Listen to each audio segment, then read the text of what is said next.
My name's Emily, I'm 25 years old, and I can absolutely say that my experience at school changed my life. And not just my life, the lives of other people as well. How and why? Well, I'll share that story with you in a moment. But what I wanted to say was that the people who attended my showcase yesterday will have seen some of these slides that I'm going to show you now. And actually what you will notice is that some of the slides are talking about my ideas, my inventions, my experiences. And yesterday I used these slides to question, is what we're teaching inspiring the next set of designers, engineers, writers, mathematicians? But today what I wanted to do in my talk is share with you and ask the questions, can you adapt and can you adopt some of the things that I've done in my experiences at my school, South Craven School in Yorkshire? Can that experience, my experiences, be taken and transferred into schools so that you also can achieve and create young people who from their experience at your school is change their lives, but also change the lives of others as well. So my story started at the age of 4. That's me in my granddad's shed. And I used to spend hours with him. And when I say hours, I mean hours. In his shed during weekends, holidays, taking scraps of materials, turning them into toys. I was absolutely fascinated by how creative my granddad was. And my granddad ignited a creative spark for me, which is something that I've never ever lost. My granddad inspired me and let me see just how exciting design and technology can be. So I guess it was a real kickstart into the insights and giving me an insight into technology. And I was able to carry that through, obviously, into secondary school. Now, looking at my granddad's shed, you'll see some of the machinery, some of the tools that he's got, they're actually seen in secondary schools today. So when I arrived at secondary school and went into that technology classroom, I felt quite comfortable. I knew how to use a pillar drill. I knew what a lathe did. I knew how to use a bandsaw. I knew about the different properties of materials. My granddad had already taught me and all about these kind of things in a really fun and creative way. But then when I saw the kind of projects we had to work on, not just in my school, but I see them in schools today, design and make a clock. Well, okay, I can choose the colour of the plastic and the shape it's going to be. But that's not inspiring, that's not being creative. That's not allowing a young person to showcase their talents or their imagination. Design a pencil holder. Well, it's not a real world project. And I guess it was a frustration for me. And, at that point, I knew just how exciting technology could be, but many others in my class didn't. And although by the time we'd finished year 9, me and all the other students in my class had the same skills, because we were being taught how to use a lathe, we were being taught how to use a bandsaw. We all had that same skill level. Although I'd practiced it many more times, everybody in my class could do the same thing. But then moving forward to going into our GCSEs, we were quite lucky at our school that every single person could take a technology option. But the number of people who chose resistant materials, for example, which is a subject that I was most passionate about, were quite low. And actually, I was in a class with 17 boys and 1 other girl. And I imagine, and I see it today in schools that I go and visit, that actually it's projects like this that are putting young people off from seeing design and technology as an inspirational subject where you can create, you can solve real world problems. And it's not just in technology where this happens. There's other subjects where we're not setting real world challenges. We're not letting students be passionate about what they're doing, so they lose interest.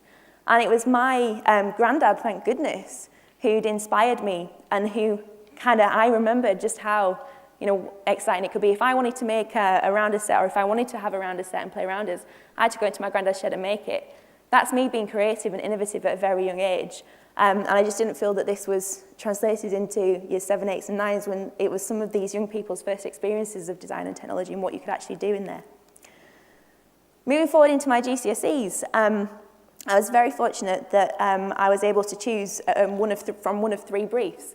We were given the option for designing an elderly aid, designing a child's toy, or designing an item of storage. Now for me, because I wanted to challenge myself, and this is, again, about challenging, I wanted to push myself, I wanted to show what I could do. I didn't want to make an item of storage. I wanted to make something that solved a real problem. I'd already made things for myself. I'd always made the rounder sets, the jewelry boxes, the toy trucks. They were for me to play with and my little brother. But actually, if I could solve a problem for somebody else, it gave me a sense of responsibility. It gave me an opportunity to work on something I was passionate about. So I chose the elderly aid option, and I spent a day with my other granddad who had arthritis. I would just simply watch what he could and couldn't do. And because of his hand, he struggled to squeeze a tube. And there was my problem. My granddad needed to get his toothpaste out of his tube. So what I did was spent time researching, and I came up with a really simple toothpaste dispenser that allowed my granddad to get toothpaste out of a tube by pressing it with any part of his body. But what I realized was there's not just my granddad who had arthritis. There's lots of people who struggle using both hands. And there's more than just toothpaste that comes in a tube. So it had a greater usage. It had more of a purpose. And this is a real-life product. This product was something that I'd kind of sat there in my class and thought about, and I imagined my granddad having a toothpaste dispenser in his bathroom. 9 months later, my granddad's using his toothpaste dispenser, and I've completed my GCSE coursework. That was a real sense of achievement for me. And luckily, my school put me forward for technology competition. And I think that this was one of the most incredible experiences in my life, because at that point, I was a really shy young girl. I held the poster in front of your face when you give a presentation. I didn't like the thought of people looking at me and judging me. So I went to this competition. I'd over-rehearsed a presentation, had words that I just read off the screen. And at the end of it, the judges started to ask me some questions. They criticised my product. They asked me why it was orange. How do you change the toothpaste tube? But I had the answers because I'd spent the last 9 months working on this product. Now, I was so passionate about it, this voice of mine just came out of nowhere, and I told the judges exactly how it worked and why it was built in the way it was. My granddad wanted it orange. And that was my answer, but it was true. So actually, as a result of that, I'd found a voice, but I also won a competition. And I realised that actually this school project was more than just a school project. It was more than just creating something for my granddad. I was now being recognised as a young designer. And that gave me a real sense of achievement, but also a real sense of excitement for what more could be done in technology lessons. So I went forward to my A-levels, and I started studying product design, and I looked at another problem surrounding a real-world issue. And I looked at transporting water. Now, I was really fortunate that my teacher wanted us to push ourselves. She'd seen my kind of passion that I had for technology, and she wanted me to push myself, but not just me, the other students in the class as well. And we were given an opportunity to work on a sustainable brief if we wanted to. And I decided that I was going to look at, we were shown a website, and this website had some briefs that we could access. It was another competition run by an external organisation called Practical Action. It's called the Sustainable Design Award, and students could go forward and create a solution to a problem that they were suggesting. So I looked on site, had a look, found a brief on transporting water, and adapted that brief to something that I saw that was real. So people transporting water in Africa. And I did some research. I didn't just sit there and think, what does this involve? I contacted charities. I went outside of the classroom. I spoke to people who were experts in this area, who knew about the materials that were available in Africa, who knew about people who needed to transport water. And I spent a lot of time researching.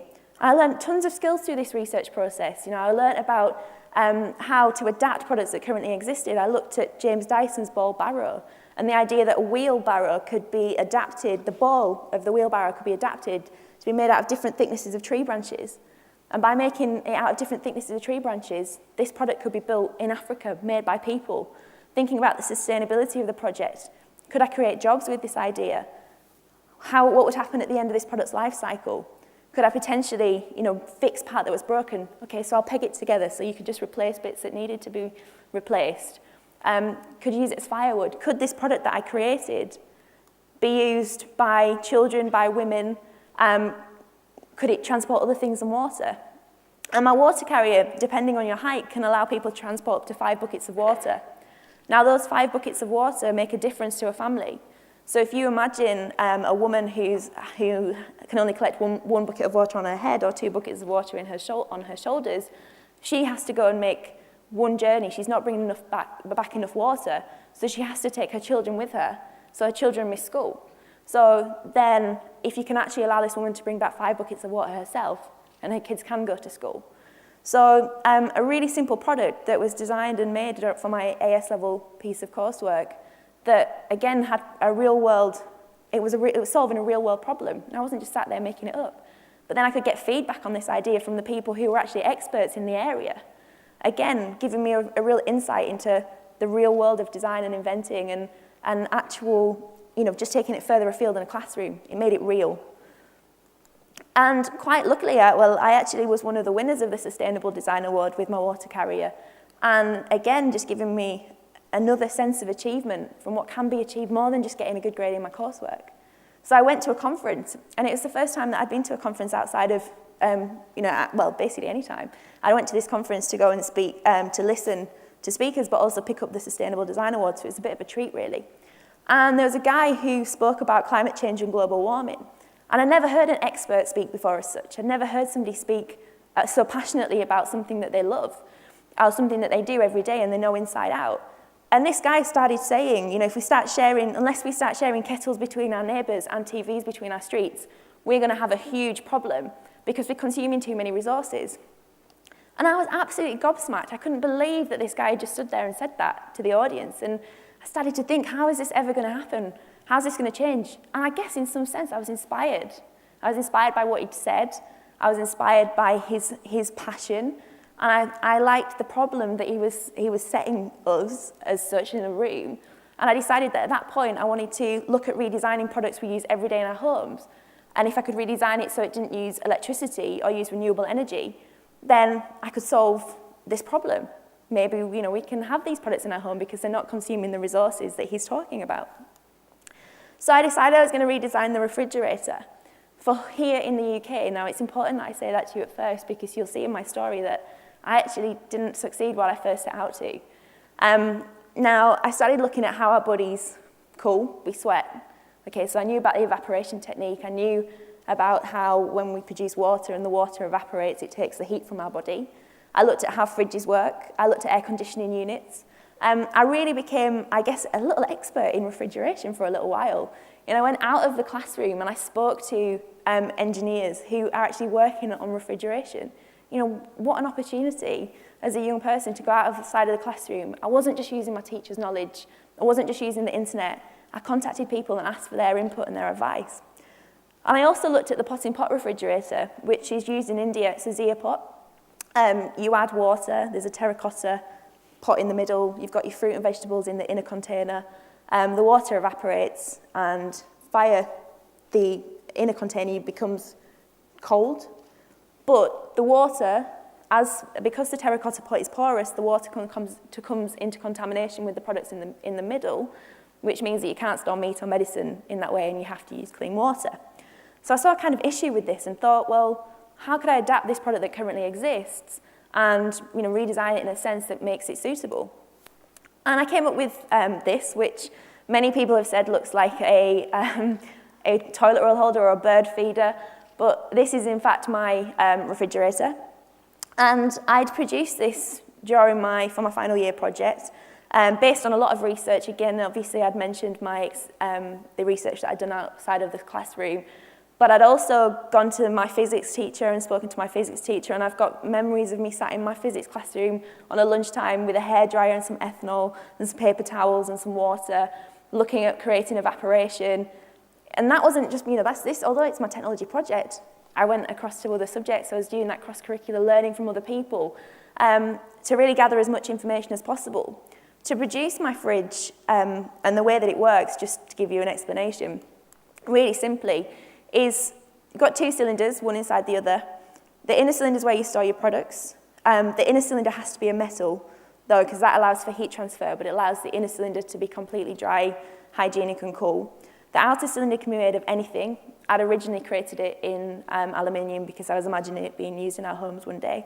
You fill the gap with sheep's wool. Sheep's wool because I was based in Yorkshire, we had sheep all around the school. Thought it would be a good way of holding the water, but you can also use soil and sand if you want. You add dirty water. That can be in the form of, you can add clean water if you want to, but you can also use dirty water. You leave it in a warm place. As the water evaporates, it pulls the heat out of the inner cylinder, get a completely dry, cool compartment. Cylindrical, so there's no bacteria growth. Lift the shelving unit out so that you don't lose the cold air that's sunk to the bottom. A really, really simple solution. It's not overcomplicated technology, but to a problem that existed. Now, I couldn't weld. We weren't allowed to TIG weld in the school. I went out again to an aluminium manufacturer, spoke about how I needed to be able to weld the base together. He showed me. I got to have a go myself. You know, just a real, again, another experience that I would never have had without working on such a challenging, I guess, project. But the problem was I'd failed. Now, the reason I'd failed was because I'd originally decided to use this in our homes, but it was too simplistic. This fridge was never going to be used in our homes. We were never going to replace our refrigerators where we've got, you know, plug it in, flick the switch. It was never going to replace those because you had to continually top it up with water. But if I hadn't have set out with such a difficult brief in the first place, I mean, I actually remember telling my teacher that I wanted to have a go at creating a fridge, and she was, you know, she did say, this is your A-level project, you know, you sure you're happy? And that wasn't, you know, although she saw the risk that I was taking, she didn't stop me, although she questioned it. And yeah, she probably was right to question it, but for me, it was a challenge. And actually, if I'd have just stuck to a really simple brief, I wouldn't have achieved as much as I did, even though I didn't reach the goal that I'd originally set. Because actually, what I did achieve was to be able to create a fridge that could replace the fridges that are currently being used in Africa.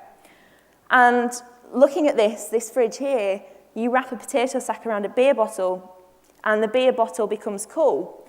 And the reason why it becomes cool is because the dirty water that you can see in the corner is evaporating out of the potato sack. Some of you might have been doing it when you've gone, I don't know if you've gone camping and you've wrapped, or you've put some, I don't know, beer in a towel and had a damp towel and let the water evaporate. Same process.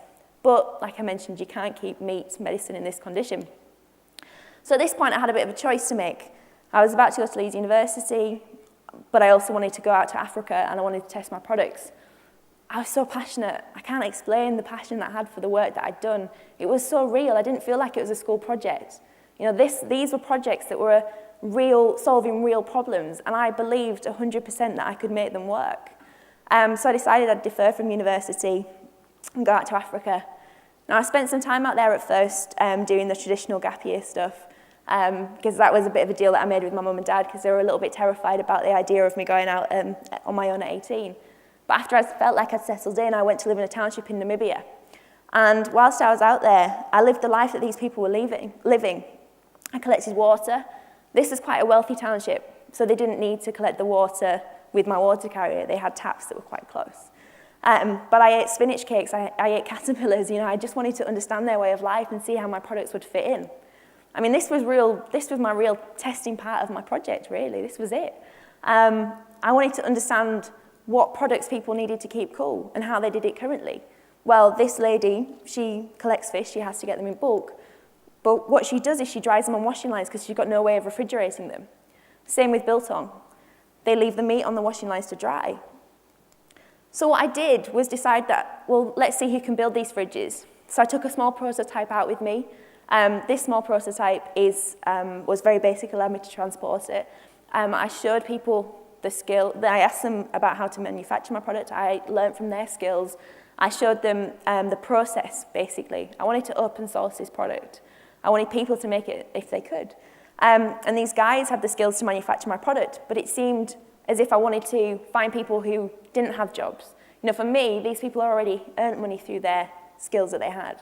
So I took as much knowledge from them as possible about what was available, and then moved forward to the guys who didn't have jobs, guys who would sit around all day drinking, having a lovely time, but they weren't interested in making my fridges. And that, for me, I would never have got without that experience, because I thought, you know, everybody must want a job. Well, I was wrong. I was really naive. But the people who I found that did want a job, and the people who could build my fridges and were passionate about my products, had as much passion as I did, were women. These were women who had to stay at home with their children during the day, but they were women who wanted to learn new skills. So I showed them how to build fridges. We looked at materials that were available, and we made fridges all different shapes and sizes out of all different types of containers. And women became ambassadors for me as such. They would share their knowledge of how to build a fridge with others. And what it meant was that women could sell my fridges and make money for themselves and their families, or they could just make a fridge for their home if they wanted.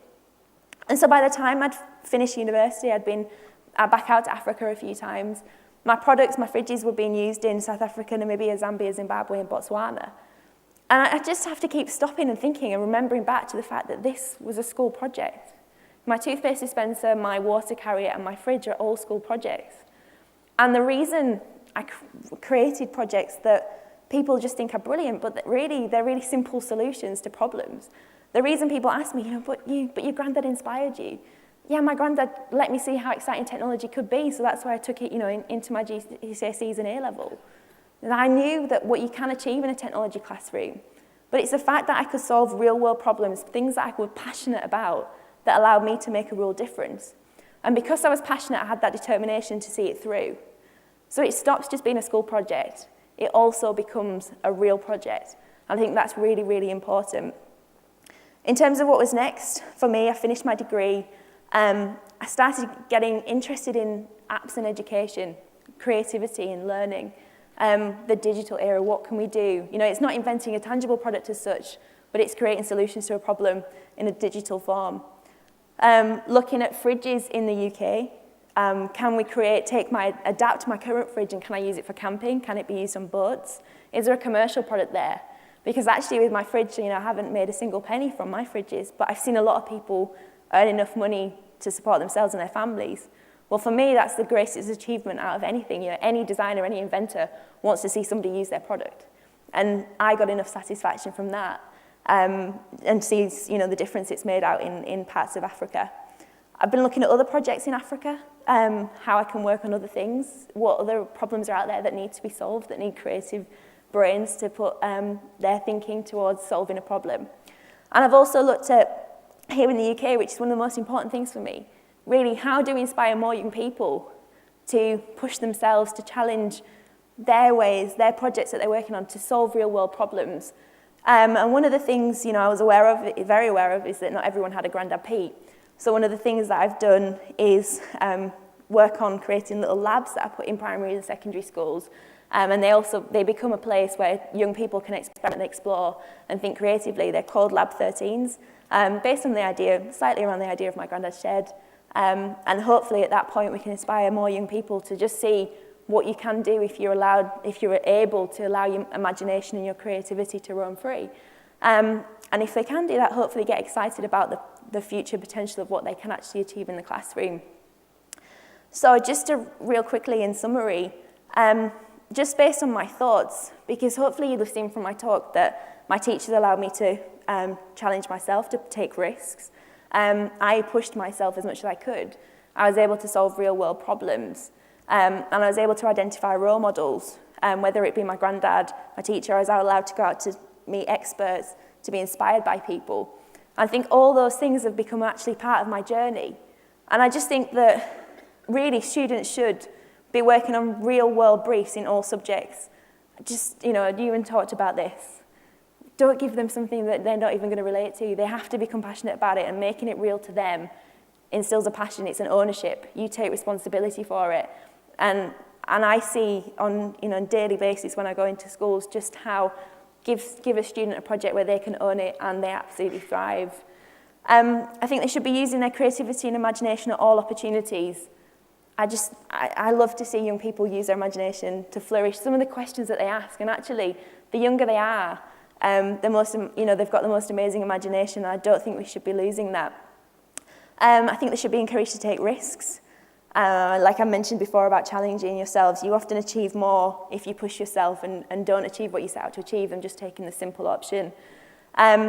Take their work further afield in the classroom, whether that's testing outside of the classroom or whether that's going out to speak to industry experts, to gain advice, to gain a mentor, just something more than the classroom, because it makes it more real to them if you can actually take it outside of school as well.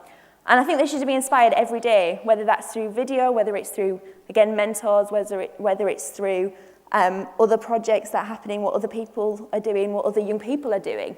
But I just think it's so important. And as teachers, I'm absolutely certain that you inspire your students every day. But what more can you do? What more is out there? How else can they be inspired? And hopefully we will create a wonderful generation of the next designers, engineers, writers, and those people who are in jobs that haven't even been thought of just yet. So I hope you enjoyed my story. I hope you take some use out of it. I've got an email address if you've got any questions, but what I also say is that if you've got any young people in your school who are working on projects who might need some kind of advice or guidance, then please do ask them to contact me. I'd absolutely love speaking to young people and helping out in any way possible. Thank you very much.